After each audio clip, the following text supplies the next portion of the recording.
Hello there. Welcome to another talk. A meditation, because all my talks seem to be like meditations. They certainly put me in a meditative state anyway. When I'm doing them, because I'm obviously here to listen to my own words as I'm talking. But this talk is called It's the Narcissist That Perceives the Narcissist.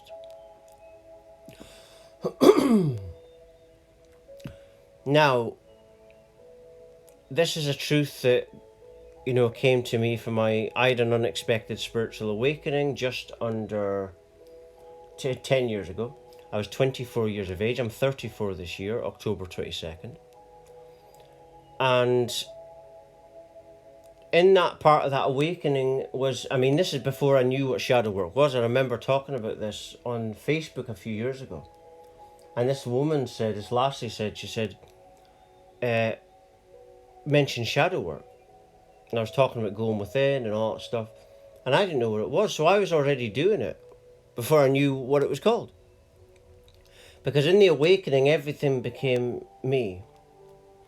Right? I remember being in a cafe, and this is when it started to become louder and louder. First I had the big awakening, and then everything became a reflection. But if you think of it logically, using rational sanity, that you can only perceive a person based on yourself. Can be based on how you feel. It can be based on, it's based on whatever's within you, whatever you're feeling at the moment. Also, you can perceive in others some things that are subconscious as well. But it's all from within you. If you think of it, then it's came from within you. Hasn't it? You see?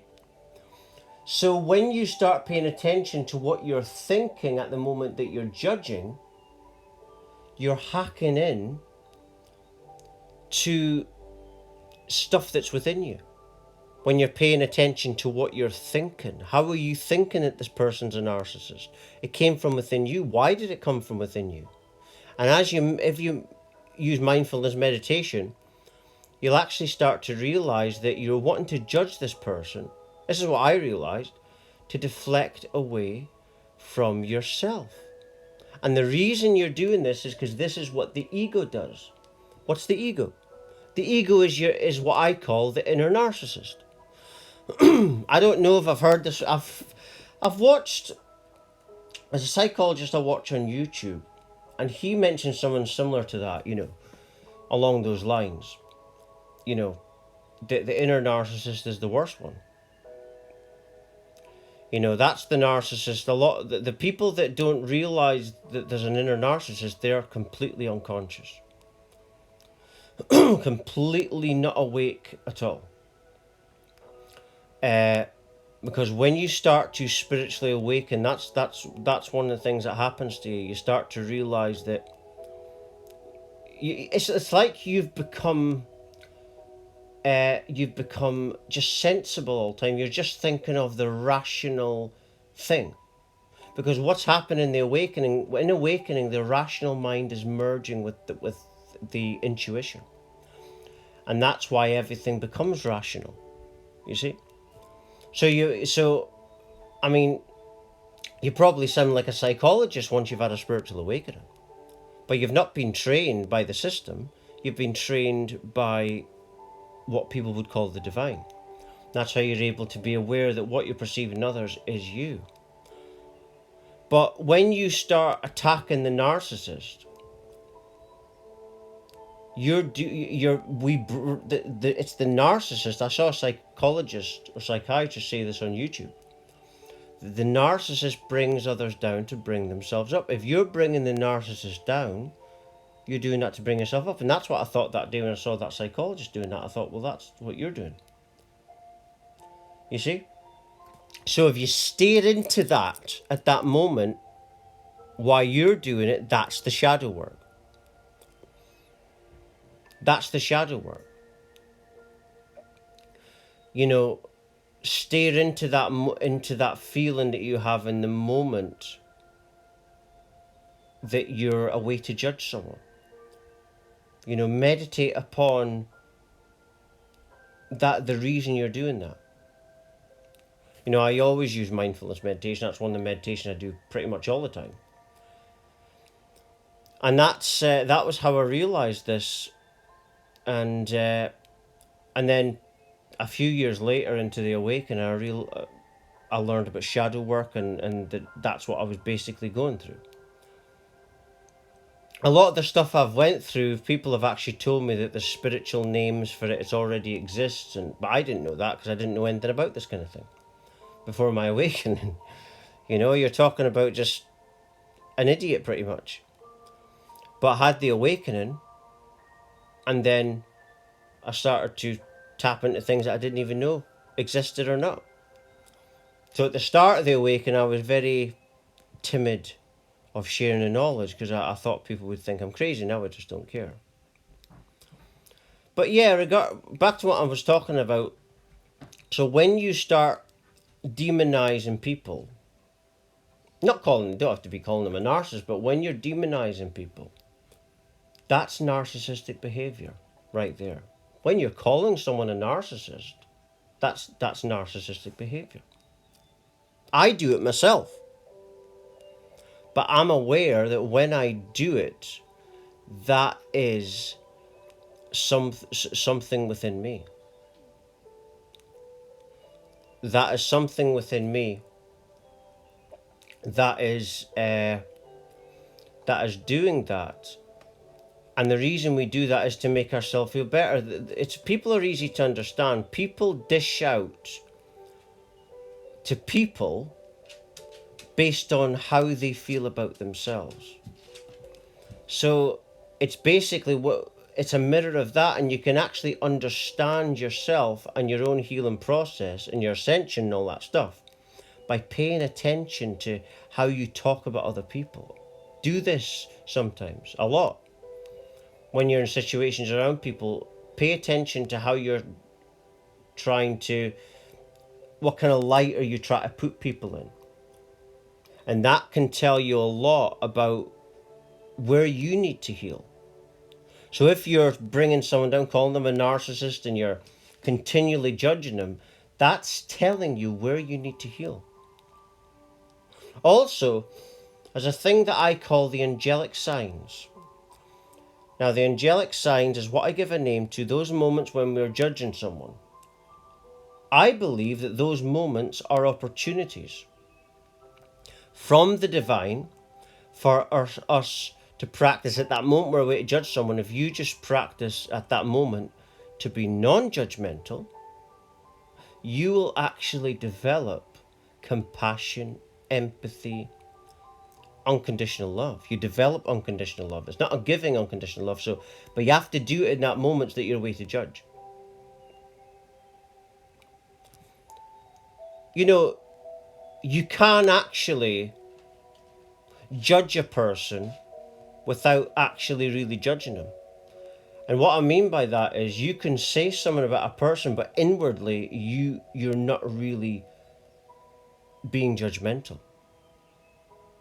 Like if you're talking to someone and you're trying to help them, you're saying things to them to help them. Might sound like you're judging them, but inwardly, because really judging someone, the bad kind of judgment is when you feel it within yourself, when you feel that you're trying to put someone down. And then what that is something within you that's doing it. It's something within you, and that there, if you stare into that consciously, that is telling you everything about yourself. You see? It might be the way you judge yourself. It could be that also. But how we behave outwardly is the reflection of our ascension process, how healed we are, how unhealed we are. You see? And the ego will tell you all sorts of things. Remember, pay attention to the ego, which I call the inner narcissist. Remember, the ego is based on insecurity, the narcissist is based on insecurity, the same thing. And so when you're calling someone a narcissist, that's your ego. And what the ego does is it tricks you. It gets you to believe in your own agenda, like you're right and the other's wrong. And you have a lot of leftists behave this way. You get people in the spiritual community behave this way. You know, there's a thing called a covert narcissist, and that's just people that behave in a nice way because their inner narcissist ego has told them that they've got no ego all of a sudden, but it's just a different ego you're serving. And people do use this kind of thing when judging others. You find that a lot as well. When people judge others, they'll tell themselves, oh, I'm doing it for you. But it doesn't actually feel good when you're doing that. I've done it. It doesn't feel right. Right? Pay attention to not what you think, but what you feel. See, the rational mind is demonized. But the rational mind is just demonized because it's not in tune with the heart. When it's in tune with the heart, the rational mind is now the higher self's rational mind. So I just wanted to put that on. So when you're down in the narcissist, know that that's your inner narcissist. You know? That's your inner narcissism. And your inner narcissist's ego will convince you of anything. It will try to convince you that you're right. But how it'll feel, well, you'll feel very wrong about it. It's this crossover thing where the head's telling you one thing, but your heart is telling you, no, you've done something wrong here. So listen to the heart. And the more you become heart-based, the more you'll tune in the head and the heart together, and the less you'll behave this way. The less you'll behave narcissistic towards the narcissist. And that doesn't help the narcissist, does it? Because they need a lot of healing. So you need to be the example of what to be. And you can't be that by judging all the time. You know, practice being non-judgmental. You might still judge, but forgive yourself. Forgiveness is also important. Also, who's to say what behaviour is right or wrong as well? You know, people that criticise narcissists or anyone, they have this idea that the way they're behaving is right and the other behaviour is wrong. You got this just now with censorship. A bunch of people think so crazy that they think they're right and you're wrong, and therefore you shouldn't be allowed an opinion. This is how the ego operates. It'll convince you that you're right. So pay attention to that, and then you'll pay attention to the ego, this inner narcissist, and you'll diminish this, and you'll become more heart-based. And then you'll start to find that you're less judgmental, you're more forgiving, you're more open. And then what will happen is, the narcissist is closed off and acting that way because of deep insecurities. They'll start to open up as well. Because everyone wants to be healed. That's the main problem on the planet.